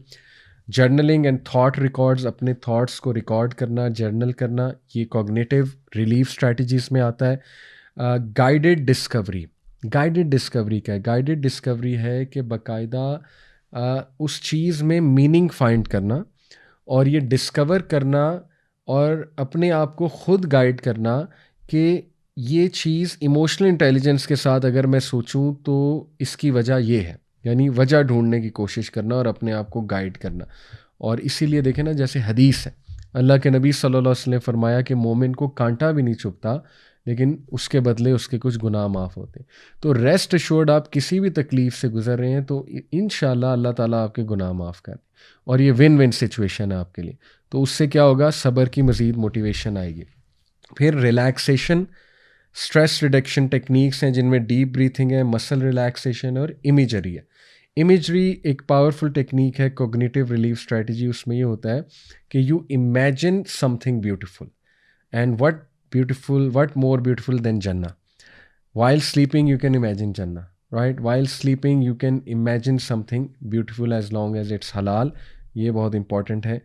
तो इमेजरी, अपने आप को सक्सेसफुल इमेजिन करना, ठीक है, अपने आप को एक सिचुएशन में अच्छा इमेजिन करना या अपने फ्यूचर को बहुत अच्छा इमेजिन करना, तो ये भी साइकोलॉजिस्ट कहते हैं अच्छी टेक्निक है। उसके बाद फिज़िकल रिलीफ स्ट्रैटेजीज़ हैं, उसमें एक्सरसाइज है, स्माइलिंग एंड लाफिंग है।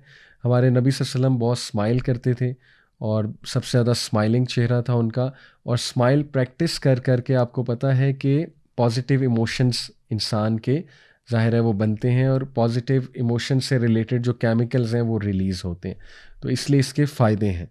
तो स्माइल करना, चाहे दिल भी ना कर रहा हो फिर भी करना स्माइल की प्रैक्टिस, और यकीन करें इससे स्ट्रेस रिलीज़ होता है और एंग्जाइटी। कनेक्ट विद अदर्स, दूसरों से कनेक्ट करना, जैसे मैंने बहुत सी टिप्स बताई, किसी बीमार की तीमारदारी करना, किसी दोस्त के साथ कनेक्ट करना और लाइट मूड में टॉक करना। गेट इनफ स्लीप, नींद लेना ज़्यादा, और मेडिटेशन करना, ये है physical relief strategies. And what better meditation than नमाज, सुभान अल्लाह। नमाज को अगर आप समझ लेना कि सुभान अल्लाह, नमाज कितना बड़ा गिफ्ट है अल्लाह की तरफ से, तो ये मोर देन इनफ है इंशाल्लाह। तो नमाज के बारे में इंशाल्लाह भी मज़ीद मैं आगे जाके बात करूँगा। फिर नंबर 3 है sensory relief strategies. Sensory relief strategies में ये फॉलोइंग है। नंबर 1 मसाजिंग, यानी ऐसी स्ट्रैटेजीज़ जो कि सेंस, जिनका ताल्लुक टच के साथ है, सेंसेस के साथ है आपकी। मसाजिंग है इसमें। Obviously there are certain points in the body जो स्ट्रेस पॉइंट्स होते हैं, और ऑब्वियसली इसमें मैं कहूँगा कि हिजामा भी है, हिजामा पॉइंट्स भी होते हैं, वो भी एंग्जाइटी पेशेंट्स के लिए हिजामा पॉइंट्स भी होते हैं। और मसाजिंग जो नॉर्मल मसाजिंग है, taking a bath, cold shower या hot shower, listening to something relaxing जिससे आपकी एंग्जाइटी दूर हो। It could be a reminder, a clip, a beautiful story of someone वगैरह वगैरह। Eating something tasty, you are sensing it, right. तो ये भी सेंसरी रिलीफ स्ट्रैटेजीज इन्हें कहते हैं। फिर आ जाता है जी इमोशनल रिलीफ स्ट्रैटेजीज। चौथा, इमोशनल रिलीफ स्ट्रैटेजीज में क्या क्या है? पॉजिटिव थिंकिंग, जिसको कॉग्निटिव रिस्ट्रक्चरिंग में भी हमने डिस्कस किया था, लेकिन पॉजिटिव थिंकिंग, अच्छा गुमान रखना, अच्छे पॉजिटिव थॉट्स इख्तियार करना। एंड लेट्स स्टार्ट विद अल्लाह, अल्लाह के बारे में पॉजिटिव सोचना, अल्लाह सुब्हानहू तआला के बारे में कहना कि अल्लाह मुझसे प्यार करते हैं और मैं अल्लाह से प्यार करता हूँ। फॉरगिवनेस बहुत इम्पॉर्टेंट है, माफ़ करना दूसरों को और अपने आप को माफ़ करना सबसे बड़ी बात है। लोग कहते हैं ना अल्लाह मुझे माफ़ नहीं कर रहा, असल में अल्लाह ने माफ़ कर दिया होता है, हम खुद अपने आप को माफ़ नहीं कर रहे होते। तो फॉरगिवनेस प्रैक्टिस करना अपने लिए भी, दूसरों के लिए भी, ताकि आपकी एंग्जाइटी कम हो। और एक बात याद रखें कि मैंने बहुत देखा है कि एंग्जाइटी की बहुत बड़ी वजह ना हकूकुल इबाद में कोताही होती है। हमने किसी ना किसी के साथ कोई ज़्यादती की होती है, ये भी हमें देखना है, ठीक है, कि ऐसा ना हो कि हमारे एंड पे कोई मसला हो और हमें पता भी ना हो। यानी मिसाल तौर पे हम किसी के साथ बहुत ज़्यादा बदतमीज़ी से बात करते हो, या हम किसी के जो है ना वो राइट्स स्नब कर रहे हैं, या किसी के आप कह लीजिए जो है ना हमने वो राइट्स का को ज़िमन किया हुआ है, या ये कि किसी के साथ ज़्यादती करने में लगे हुए और हमें पता भी नहीं है, तो ये हमने अपने एंड पे ज़रूर देखना है। ख़ुद अपने आप को भी माफ़ करना है, दूसरों को भी। Talking therapy emotional relief strategy है। अपने आप से बात करना, सेल्फ टॉक बहुत ज़बरदस्त चीज़ है। सेल्फ टॉक करना, थपकी देना, ठीक है ना, इमोशनली स्ट्रॉन्ग करना अपने आप को कि कर लोगे इंशाल्लाह, यू कैन डू इट। और ज़ाहिर है कि लोगों से भी, सिंसियर लोगों से भी बात करना। काउंसलिंग एंड थेरेपी, किसी से काउंसलिंग ले लेना, ये भी बिल्कुल इसमें आता है। जर्नलिंग, जर्नलिंग करना और लिखना बैठ के। और इसके अलावा देखें तवक्कुल, तवक्कुल का बहुत बड़ा रोल है एंग्जाइटी फ़ाइट करने में। और तवक्कुल पे ऑलरेडी मैं लेक्चर्स दे चुका हूँ, आप देख सकते हैं चैनल पे 2 लेक्चर्स दिए, एक है अंडरस्टैंडिंग तवक्कुल और दूसरा है स्टोरीज़ ऑफ तवक्कुल। बैलेंस डाइट बहुत इम्पॉर्टेंट है, बहुत इम्पॉर्टेंट है। सुन्ना डाइट स्पेशली, उसको उसको जो है रिसर्च करें, व्हाट इज़ सुन्ना डाइट। कोशिश करें आप सुन्ना डाइट ज़्यादा से ज़्यादा खाएं, अल्लाह की तरफ से बरकत भी आएगी और अपनी बॉडी को रेस्ट भी देना। अब हम इंशाल्लाह जी वो कुछ दुआज़ मैं आपके सामने रखता हूँ, अल्लाह के नबी सल्लल्लाहु अलैहि वसल्लम की बताई हुई दुआज़। और 9 ऐसी दुआएं हैं जो हदीस से साबित है कि स्ट्रेस और एंग्जाइटी की दुआज़ हैं। तो मैं आपके सामने बारी बारी इंशाल्लाह वो दुआज़ रखता हूँ। सबसे पहले इब्ने अब्बास रज़ियल्लाहु अन्हु से मरवी हदीस है, और हदीस ये कि नबी अकरम सल्लल्लाहु अलैहि वसल्लम जब भी बहुत गमगीन होते थे और बहुत ग्रीफ में होते थे, सौरो और ग्रीफ में, तो वो कहा करते थे ला इलाहा इल्लल्लाह अल अज़ीमुल अलीम, ला इलाहा इल्लल्लाहु रब्बुल अर्शिल अज़ीम, ला इलाहा इल्लल्लाहु रब्बुस समावाती व रब्बुल अर्ज़ी व रब्बुल अर्शिल करीम। ये बिल्कुल सही हदीस से साबित है। तो ये बहुत बहुत बहुत पावरफुल जुमला है। तो ये आपको कहाँ मिलेगा? ये आपको अज़कार मिलेंगे, एक एप्लीकेशन है हिस्नुल मुस्लिम, HISNULMUSLIM, डाउनलोड इट। एंड्रॉयड में भी अवेलेबल है, और बाकी जो आपका आईफोन का जो iOS है वहाँ भी ये एप्लीकेशन अवेलेबल है। उसके बाद अनस रज़ियल्लाहु अन्हु से मरवी है कि जब भी नबी अकरम सल्लल्लाहु अलैहि वसल्लम को कोई बहुत ही सीरियस डिफ़िकल्टी आती थी, तो वो हमेशा ये कहते थे या हय्यु या क़य्यूम बिरहमतिका अस्तगीस। बहुत ही खूबसूरत, ये तिरमिज़ी की रवायत है। या हय्यु या क़य्यूम ये अल्लाह के one of the powerful names हैं, इसमें आज़म है। O the living, O the eternal, बिरहमतिका अस्तगीस, I seek help in your grace. तो प्रैक्टिस करें, ठीक है, इस जुमले को और जो ऊपर वाला। तीसरा, अबू हुरैरा रज़ियल्लाहु अन्हु से मरवी है कि नबी अकरम सल्लल्लाहु अलैहि वसल्लम को जब भी कोई सीरियस डिफ़िकल्टी होती थी, अब देखें ना ये तमाम दुआएं हमारे नबी पढ़ा करते थे, तो वो अपने सर को रेज करते थे स्काई की तरफ। इस तरह से ही would raise his head to the sky and supplicate, और अल्लाह से हाथ उठा कर कहते थे सुबहान अल्लाह अल अज़ीम। और फिर when he implored seriously and strongly he would say या हय्यू या कय्यूम, यानी अल्लाह के नबी सल्लल्लाहु अलैहि वसल्लम सुबहान अल्लाह, देखें अल्लाह से क्या मोहब्बत थी और अल्लाह पे क्या तवक्ल था उन्हें कि आसमान की तरफ देख कर कहते थे सुबहान अल्लाह अल अज़ीम, और फिर स्ट्रांगली अल्लाह सुब्हानहू व तआला को इम्प्लोर करते थे, अल्लाह को बुलाते थे या हय्यू या कय्यूम। ये भी तिरमिज़ी से रवायत साबित है। नंबर 4, अबू बकर सिद्दीक रज़ियल्लाहु अन्हु से मरवी है कि नबी अकरम सल्लल्लाहु अलैहि वसल्लम ने फरमाया the supplications of distress are, distress की, एंग्जाइटी की यानी सप्लिकेशन है, अल्लाहुम्मा रहमतक अर्जू फला तकिलनी इला नफ्सी तरफत ऐन व असली लिशअनी कुल्लहु ला इलाहा इल्ला अंता। ये भी आपको हिस्नुल मुस्लिम में मिल जाएगी, और इसकी ये अबू दाऊद की रवायत है। इसकी ट्रांसलेशन है, O Allah I hope for your mercy so give me not over to my self even for as little as wink of an eye and set right all my affairs there is no god but you. Very powerful. Number 5, हज़रत आसमा जो कि अमाइस की जो है वो बेटी हैं, आसमा, उन्होंने कहा कि नबी अकरम सल्लल्लाहु अलैहि वसल्लम ने उनसे पूछा कि shall I tell you words that you may say in times of pain and distress, क्या ना मैं तुम्हें वो अल्फाज बताऊं जो कि तुम अदा कर सकती हो ऐसे औकात में जब तुम्हें बहुत पेन हो, बहुत ही डिस्ट्रेस हो, बहुत दुख से तुम गुज़र रही हो। वो है अल्लाहु अल्लाहु रब्बी ला उशरिकु बिही शैअन। ब्यूटीफुल। सिर्फ कितने अल्फाज हैं? अल्लाहु अल्लाहु 2, रब्बी ला उशरिकु बिही शैअन 5। That's it.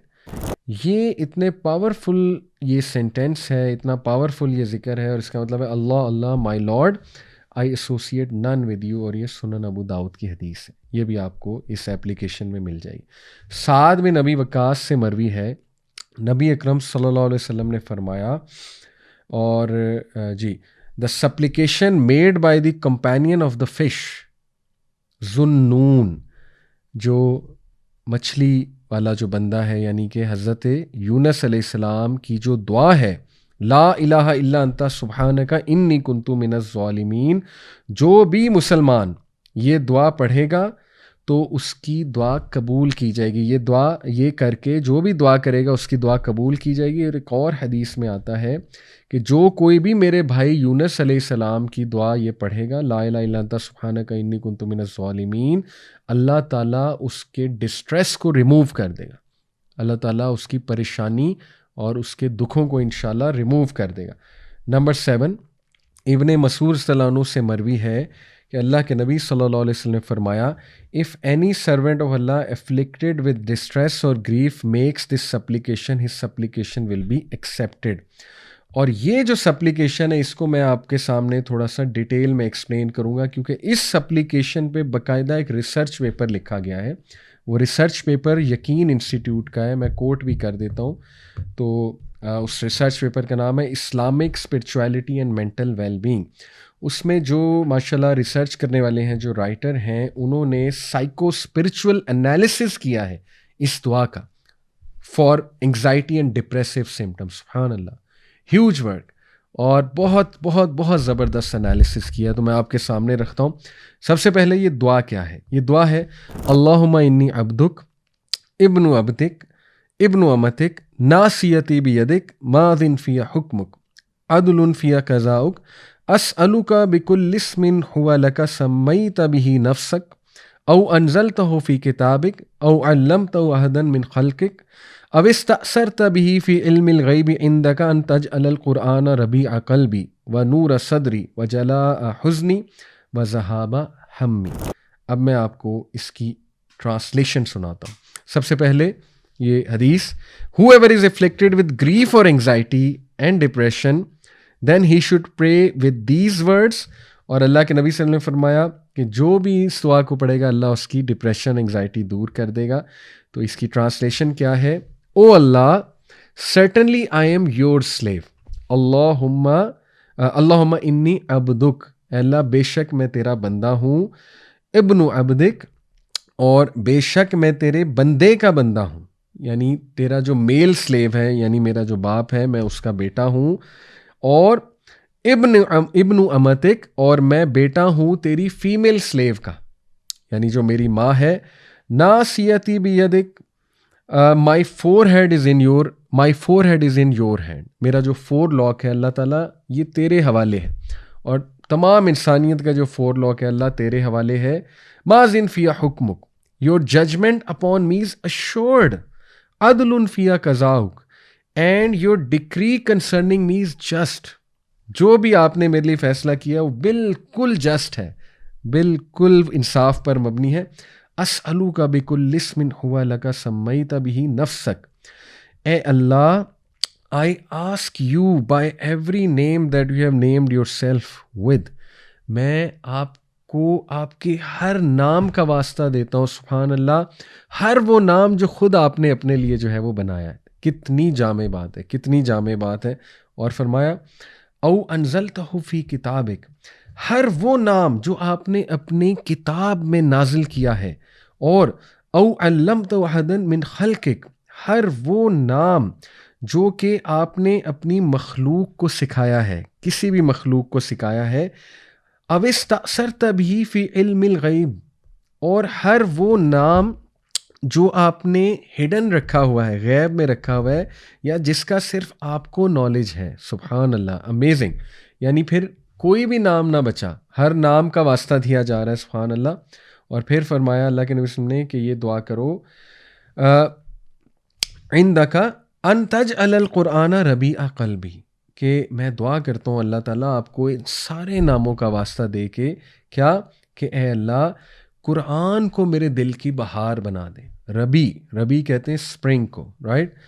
और वह नूर सदरी, और नूर बना दे मेरे सदर का, यानी मेरे चेस्ट का, मेरे सीने का। वह जला हुज़नी, और इसको मेरे गम की दुआ बना दे, मेरे गम को दूर करने वाला एक नुस्खा बना दे कुरान मजीद को।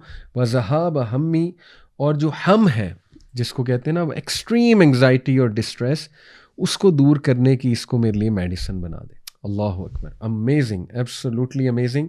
तो इसमें हम थोड़ा सा डीप जाते हैं क्विकली। सबसे पहले देखिए, जो राइटर हैं वो बताते हैं कि इसमें सबसे पहले अगर हम पार्ट को लें जिसमें ये जो सेंटेंस है, दोबारा से आपके सामने रखता हूँ, अल्लाहुम्मा इन्नी अब्दुक इब्नु अब्दिक इब्नु अमतिक, इसमें सेल्फ अवेयरनेस है। और सेल्फ अवेयरनेस साइकोथेरेपी का सबसे पहला इंग्रेडिएंट होता है कि आप क्लाइंट को उसकी सेल्फ अवेयरनेस देते हैं कि भाई तू है कौन, और तेरा मकसद क्या है, और तेरी आइडेंटिटी क्या है। तो देखें, ये दुआ इंसान को आइडेंटिटी दे रही है कि मैं कौन हूँ।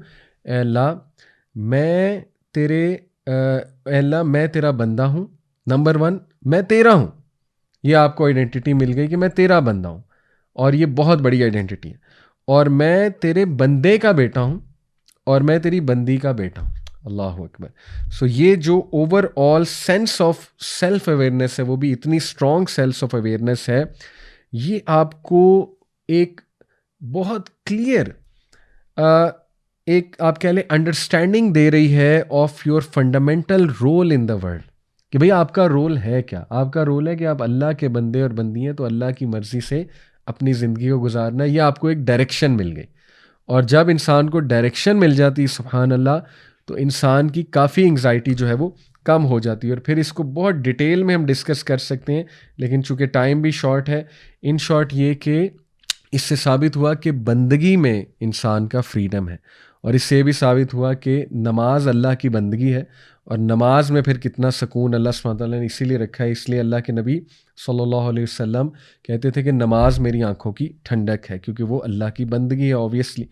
और अभी तो आप न्यूरो फिजियोलॉजी और वर्शिप पढ़ें कि वर्शिप के ब्रेन पे क्या इम्पैक्ट्स हैं, इसके बाकायदा रिसर्चेज हुई हैं। मैं आपको ये रिसर्च पेपर तो कोट कर दिया है, यकीन इंस्टीट्यूट का, Islamic spirituality and mental being, ज़रूर पढ़िएगा इंशाल्लाह, खूबसूरत, बहुत अच्छी ये रिसर्च है। आगे चलते हैं। तो पहली चीज़ सेल्फ अवेयरनेस, और भी स्ट्रॉन्ग सेल्फ अवेयरनेस, और उससे क्या होगा, you will understand your role in this world, okay, और उससे एंग्जाइटी बहुत कम होती है। उसके बाद दूसरा जो इसका हिस्सा है, नासियती भी अधिक, कि अल्लाह मेरा जो माथा है, मेरा जो फोर हेड है वो आपके हाथ में है, माजिन फिया हुक्मुक, और आपकी जो जजमेंट है वो अश्योर्ड है, अल्लाह वही होगा जो आप चाहेंगे, अदलुन फिया कज़ाउ, और मुझे ये भी पता है कि जो आप चाहेंगे वो इंसाफ पर मबनी है। अल्लाह अकबर। ये जो है एक्चुअली एफर्मेशन है डिवाइन डिक्री की और डिवाइन जो डेस्टिनी है हमारी, और ये बहुत ही पावरफुल कॉन्सेप्ट है जो इंसान को मूव ऑन कराता है। तो साइकोथेरेपी में एग्जिस्टेंशियल थेरेपी यही है ना कि इंसान को मूव फॉरवर्ड कराने के लिए हमने उसको मीनिंग देना है ज़िंदगी में, राइट, और हमने उसको बताना है कि तुम अपने पर्पज़ को साथ लेकर चलो और हज़म कर जाओ, डाइजेस्ट कर जाओ इस चीज़ को और आगे बढ़ो, मूव फॉरवर्ड करो, राइट। हमने मीनिंग देना है उसकी सफरिंग को, उसकी पेन को, उसके प्रॉब्लम्स को। तो दीन किस तरह से मीनिंग देता है कि अल्लाह अल हकीम है और अल्लाह अल लतीफ़ है, अल्लाह इज़ वेरी सटल, एक एक चीज़ पे नज़र रखे हुए, अल्लाह को एक एक डिटेल पता है, तो इसलिए ट्रस्ट अल्लाह सुब्हानहू व तआला, ये अल्लाह की डिक्री है। और उसके बाद तीसरा जो अगर हम इसका पोर्शन के जब हम कहते हैं ना कि अल्लाह मैं तुझे तेरे हर उस नाम से बुलाता हूँ जो तूने खुद अपने आप को दिया या अपनी किताब में नाजिल किया या अपनी किसी मखलूक को सिखाया या तूने अपने पास छुपा कर रखा हुआ है और गैब में है वो नाम, तो हर नाम से मैं तुझे पुकारता हूँ। सुभान अल्लाह, ये इतनी पावरफुल थेरेपी है कि हम अपने रब को जान रहे हैं और उसको उसके नामों का वास्ता दे रहे हैं। उसके नाम फिर 99 नाम देखें हदीस में आते हैं, उन नामों का वास्ता दे दे के अल्लाह को पुकारा जाए तो देखें कितनी एम्पावरमेंट मिलती है, कितनी, और अल्लाह कितना राज़ी होता है कि इस बंदे को मेरा पता है। और जिसको अल्लाह कहते हैं ना इस बंदे को मेरा पता है, तो अल्लाह ताला क्यों नहीं उसकी दुआ कबूल करेगा। अल्लाह ताला तो खुश होते हैं कि वाह ये बंदा जो है मुझे बहुत जानता है। तो ये असल में बात है, ये थेरेपी है पूरी इस दुआ में, और ये हमें होपफुल थिंकिंग की तरफ ला रही है ये दुआ, ठीक है। होपफुल थिंकिंग जो है ना, इसको कभी डिटेल में आप पढ़ेंगे साइकोलॉजी की नज़र से, तो इसमें एजेंसी थिंकिंग और पाथवे थिंकिंग होती है। एजेंसी पाथवे थिंकिंग है कि आप जो है ना वो एक पाथवे बना लेते हैं कि मैंने इस प्रॉब्लम को हल कैसे करना है, और एजेंसी थिंकिंग है, एजेंसी पैटर्न या एजेंसी थिंकिंग है कि आपने अब ये देखना है कि इस पाथवे पे चलने के लिए मुझे किन किन चीज़ों की ज़रूरत है, वो कौन सी एजेंसीज़ हैं जिनको मैं अडॉप्ट करूँ। तो agency thinking and pathway thinking मिल के होप बनता है। ये होप की डेफिनेशन है पॉजिटिव साइकोलॉजी के मुताबिक। तो ये जो पार्ट है, पोर्शन है अकॉर्डिंग टू द ऑथर दुआ का, ये आपको होप दिला रहा है किस चीज़ का, कि पाथवे क्या है कि अल्लाह ताला को पुकारो, और एजेंसी क्या है उसकी कि अल्लाह को उसके नामों से पुकारो। तो इसलिए इस पोर्शन से होप आता है इंसान में, और ये बहुत बड़ी साइकोथेरेपी है, राइट। और जो लास्ट पोर्शन है वो ये है कि कुरान को मेरे सीने की बहार, मेरे दिल की बहार बना दे और मेरे सीने की लाइट बना दे, और उसको बैनिशर यानी कि उसको मेडिसन बना दे, मेरे गम और मेरे डिस्ट्रेस का रिलीवर बना दे।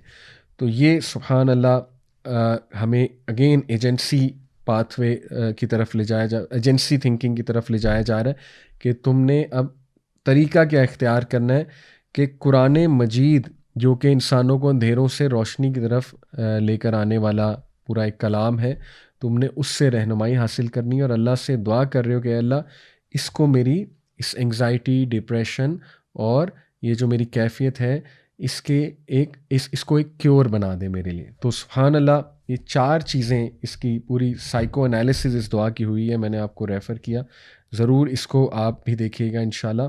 अब हम वापस आते हैं, ये 7 दुआएं मैंने आपको बता दी। 8वीं जो दुआ है अनस रज़ियल्लाहु अन्हु से मरवी है। तो अल्लाह के नबी सल्लल्लाहु अलैहि वसल्लम जो है वो ये दुआ पढ़ा करते थे जब भी कोई मुश्किल आती थी कि अल्लाहुम्मा ला सहला इल्ला मा जअलतहु सहला व अंता तजअलुल हुज़्ना इज़ा शिअता सहला। ये भी बहुत खूबसूरत दुआ है। ट्रांसलेशन है, O Allah there is no ease except what you make easy and you alone can turn a difficulty into ease. ज़बरदस्त दुआ है।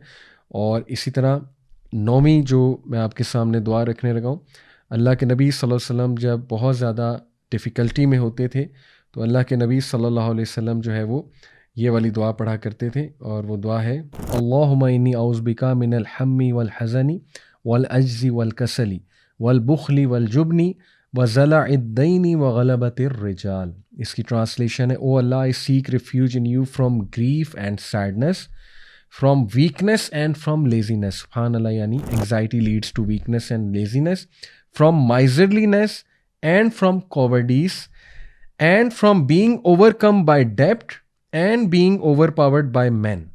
वेरी वेरी वेरी कॉम्प्रिहेंसिव दुआ, बहुत ही जामे दुआ है। तो ये 9 दुआएं मैंने आपके सामने रखी। जस्ट टू समराइज़, हमने एंग्जाइटी को डिटेल में स्टडी किया, एंग्जाइटी और फियर के दरमियान डिफरेंस देखा, एंग्जाइटी के सिम्टम्स के ऊपर हमने बात की, एंग्जाइटी की टाइप्स के ऊपर हमने बात की।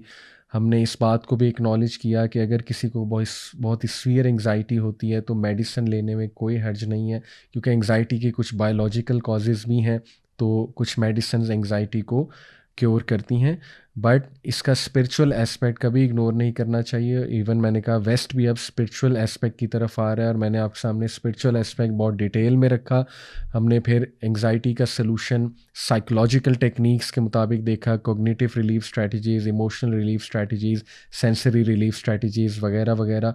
और हमने जनरल टिप्स भी देखी, छोटी मोटी जो एंग्जाइटी है उसको क्योर करने की। और लास्टली हमने जो दुआएं हैं अल्लाह के नबी सल्लल्लाहु अलैहि वसल्लम की खूबसूरत दुआएं, 9 दुआएं मैंने आपके सामने रखी। ख़ुसूसन जो एक बड़ी दुआ है सहीह बुखारी की, उसको हमने बहुत डिटेल में देखा, और उसके वाले से एक रिसर्च पेपर भी मैंने आपको सजेस्ट किया। अपना ख्याल रखिए, अपनी मेंटल हेल्थ का ख्याल रखिए, और छोटी छोटी बातों पे परेशान मत हुआ करें। ये दुनिया आर्जी है, इस दुनिया के बारे में क्लियर हों, और अल्लाह सुब्हानहू व तआला की तकदीर पर ईमान रखें, अल्लाह सुब्हानहू व तआला के बारे में पढ़ें, अल्लाह के बारे में अच्छा गुमान रखें, पॉजिटिव सोचा करें, पॉजिटिव थिंकिंग रखा करें, और जो तमाम टिप्स मैंने दी हैं इस पे अमल करने की इंशाल्लाह कोशिश करें। अल्लाह ताला सबको सेहत दे, शिफा दे। अल्लाह ताला तमाम जो बीमार लोग हैं, किसी भी मुश्किल का शिकार हैं, उनकी मुश्किलें आसान करें। इंशाल्लाह जी नेक्स्ट एपिसोड में आपसे मुलाकात होगी। जज़ाकुमुल्लाह खैर। वस्सलामु अलैकुम वरहमतुल्लाहि वबरकातुहू।